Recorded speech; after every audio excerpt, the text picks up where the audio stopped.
ดีอยู่นอกแผนที่ใจสาวติดดินใส่ยินขาดเข่ากับกระเป๋าเดินทางปอนปอน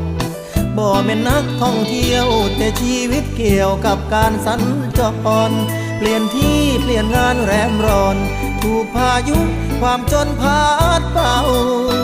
อยู่เมืองก็เหงาอยู่บ้านเฮาก็จนความจริงที่จำต้องทนหลักอ้ายดิ้นรนหาทางบรรเทาหน้าฝนเมื่อบานพอลมแรงผ่านเข้าเมืองคือเก่าเป็นราษฎรชั่วคราวของทุกที่บ่มีจุดยืน